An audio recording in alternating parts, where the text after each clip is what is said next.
Hi everyone, Wawashkanda here, and today I want to tell you about my trip to the great city in the north of Portugal called Porto.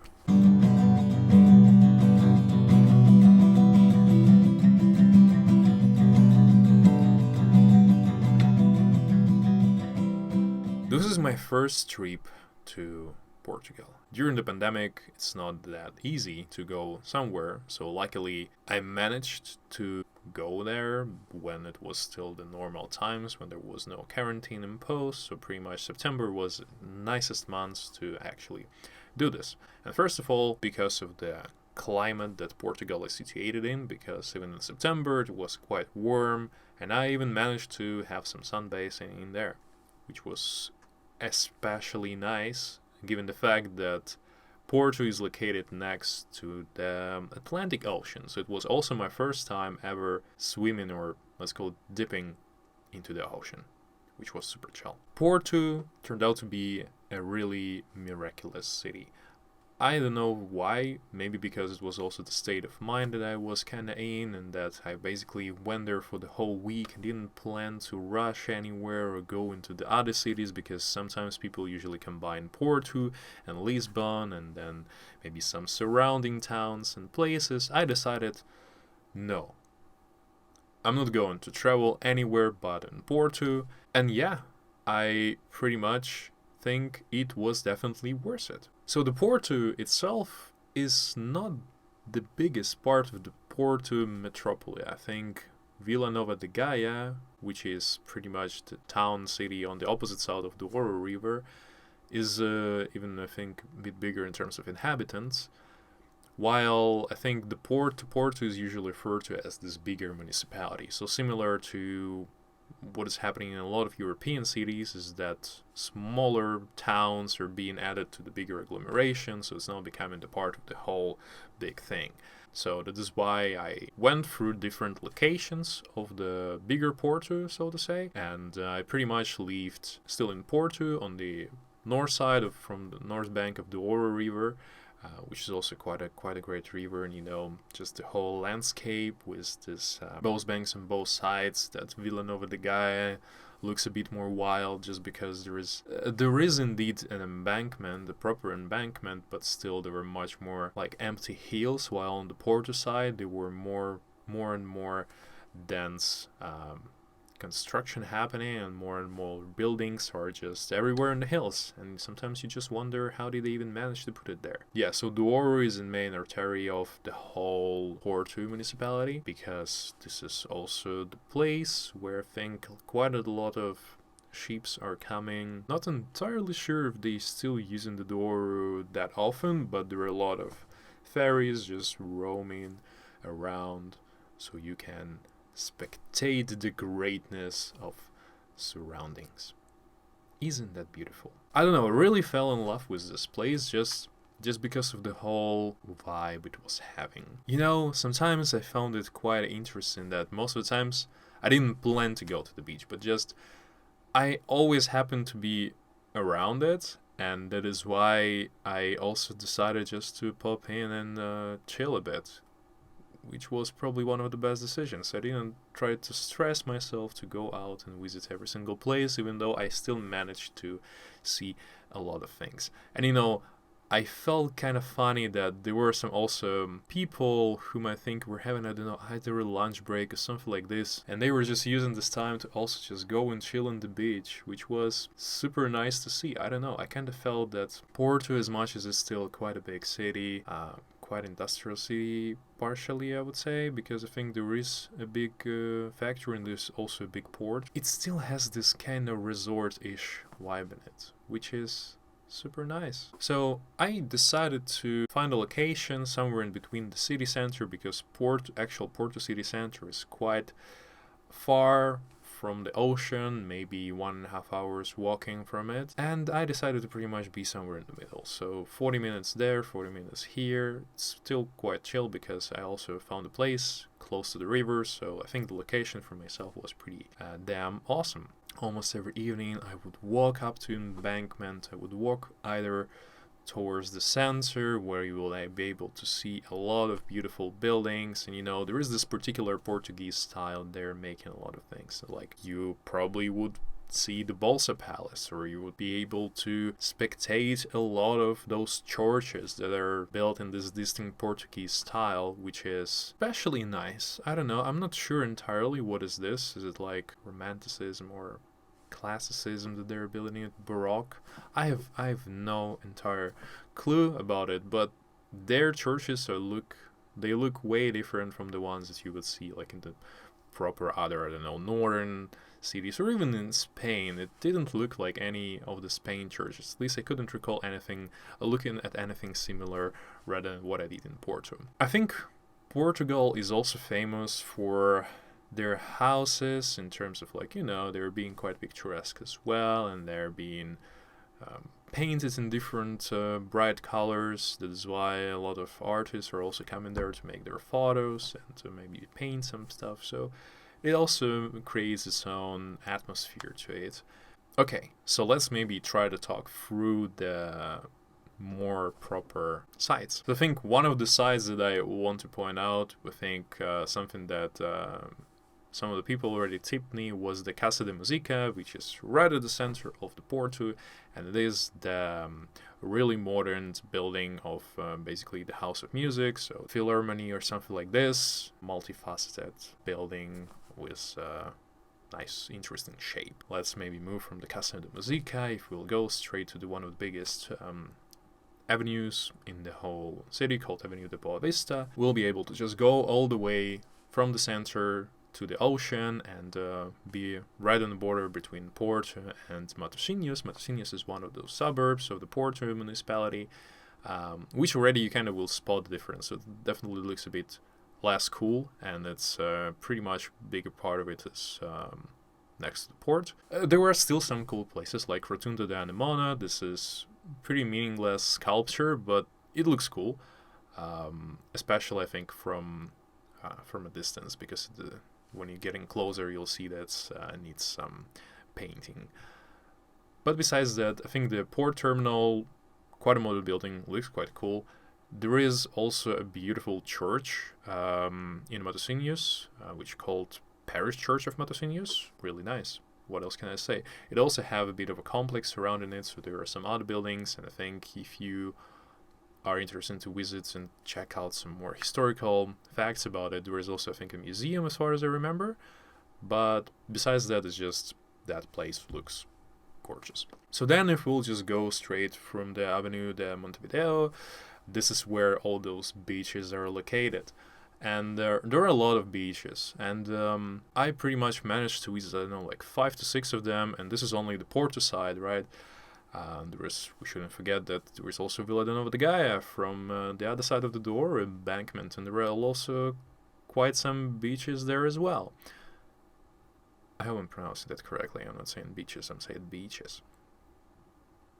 Anyhow, there is the beautiful, huge park, which is just called Parque de Cidade de Porto, which means the Porto City Park, and it's beautiful. The landscape, the different architecture that are in there, which are becoming pretty much the parts of the whole park, and I kind of found it really nicely built or planned in the sort of sense, because there's also a beautiful pond, there are a lot of ducks, and yeah, it's a beautiful park. You should check it out if you ever come to Porto. So then if we'll go and just next to the ocean, you'll be able to see a lot of those beautiful rocks and a lot of those beautiful sand beaches, and then people doing surfing. And besides that, there were also some of the sites that are mainly the forts, or some of the fortifications that are still being there from the old time. So, of course, Portugal was one of the sea countries. That's why they, of course, needed to protect their fleet. They needed to protect their land. That is why those forts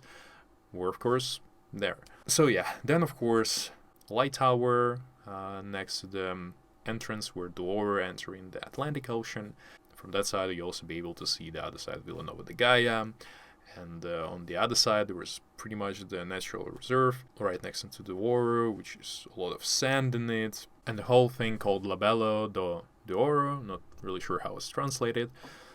But Basically, if you just start to go further through Villa Nova de Gaia, it's pretty much a huge natural rock complex that they also decided to add some spice to it. So they pretty much build those routes that you're able to go through if you like rock climbing, which I never did, but I tried and it was pretty fun. Pretty fun to actually manage to achieve to all those different points, and it's pretty chill.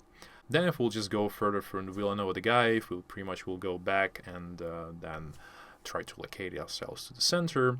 We'll go, of course, for all these beautiful playas, and then we will then appear in places where there was a lot of those fish restaurants, and the whole place looked like really touristy. And this is exactly the feeling that I didn't really want to have while going in there, but I admit, of course, tourism is quite an important part of the Porto life, I suppose. There is kind of a marine, there were a bunch of yachts standing in there, and then if we'll just go on further and further, we'll pretty much go to the most touristy part of the Villa Nova de Gaia, which is right on the opposite side from the Porto city center, and there is just, it's extremely touristy. I even felt that it's one of those commercial touristy parts and one of our Ukrainian, for example, Crimean resorts. So that was quite a funny comparison that I had in my mind when going for there. There is, of course, the famous Port Kopke museum and the factory located, so you'll be able to go and visit and try some beautiful port wine if you are into that, of course, and I think it's at least worth trying. And of course you should combine it with the freshly made pastel de nata, which is great dessert. So if you be going up from the Villa Nova de Gaia embankment, you'll be able to witness beautiful little park, which is located on the opposite side of the hill, where there is also a monastery. And then, of course, my love, the bridges. There is a beautiful bridge that is connecting center of the Porto with Villa Nova de Gaia, and there is also a metro that just basically connects both cities. And the way it's also built is that it's very possible to just cross the rails and take a look on both sides of the bridge, so it's beautiful. The bridge called Louis the First Bridge, and basically if you will step in from there, you'll basically go into the Porto city center, where you'll see Bolsa Palace, some other beautiful and memorable sites like Sé de Porto, which is also, I think, the church that's on top of the hill, which is the main church, from what I understood. Then, of course, you can walk around the city center. You'll be able to see, I think it's like Chamber of Commerce building, beautiful. There are some other old, just architectural style, a bit more colonial rather than the looking a bit more rural if you go in closer to the ocean. And then, of course, I think one of the interesting sites in the Porto was the Livraria Lello, which is the really old, beautiful library, to which I unfortunately didn't manage to enter because the line there was enormous. And especially I planned to go there on the very last day when the weather wasn't that good, so I was like, okay, probably it's a nice day to just go visit some places inside. It's a really nice place, and I really like the way that they also try to promote people to buy from there, because it's not just like a library, it's also kind of a bookshop, so you can use your tickets as a coupon to then buy books further from there, which I think is great. But yeah, the amount of people who want to see it is crazy. Then another place which I think worth visiting is Parc de Serralvels, and just it basically, and there is a beautiful contemporary art museum which I visited. There were two exhibitions, one by Yoko Ono and another one by the other artist who is a photographer. I honestly forgot his name. Both were quite big exhibitions, so it took me a couple of hours, I think, to go through everything and check all the exponents in there. So it was like nice. All the exhibits looks fine, and I never really was acquainted with the works of Yoko Ono, which I really kind of dig the moment I actually saw her works. Because, before, the only thing I knew about her was that she was the wife of John Lennon, and that some of the fans would say that she was one of the reasons why John Lennon left the Beatles. But you never know. So also the whole territory has a beautiful park as well, which it's also one way only to enter it, and there is also a lot of different beautiful nature in it. They also made kind of a trail among the trees, which is pretty much the bridge, so you can observe the whole park from a bird's eye view, sort of. Okay, not as tall, but kind of like this. And there is also a small museum of cinematography, which was, I think, named after one of the famous Portuguese directors who also won a bunch of the awards, and you'll be able to see some of the films in there, mainly the short films, but also the works of that famous Portuguese director. And of course, I wouldn't have been myself if I wouldn't have visited two main football stadiums in the city. FC Porto is one of the most famous and biggest clubs in the whole Portugal, and their stadium, Estádio do Dragão, is located in the eastern part of the city and quite remote from the city center, but I still managed to walk there all the way. The stadium looks kind of nice. It also has quite a good viewpoint onto the further, I think, districts where people live, which is really nice. And there is another club called Boa Vista, and I already mentioned the Avenue de Boa Vista, which is one of the main arterias of the whole Porto. And they have their own stadium, which is located in Boa Vista district or neighborhood, and it's not too exciting to witness, to be honest, but it was still great to note that, okay, Boa Vista, I've heard of them. Let's maybe come to some certain conclusion. I really enjoyed my week-long trip to Porto, because I think it also really depends on the time and the parts of my emotional life cycle when I went there, and it definitely was a right moment for me to go to Porto because everything looked extra nice. I don't know. Maybe this city will always be that great whenever you visit it. But especially for me at that point, it felt that it's a little bit fragile, yet it's so real, yet it's so beautiful, yet sometimes the things are not as good as they could be. There are some abandoned houses, of course, something that you probably will never like seeing. There are some homeless people is happening, every now and then. There are some people smuggling drugs, of course, as well. There are some bad sides of the Porto as well, so not to make it seem extremely ideal place, but I really fell in love with it, and I think one day I'll return there for sure, just because it's such a nice place to be. Thank you very much for listening.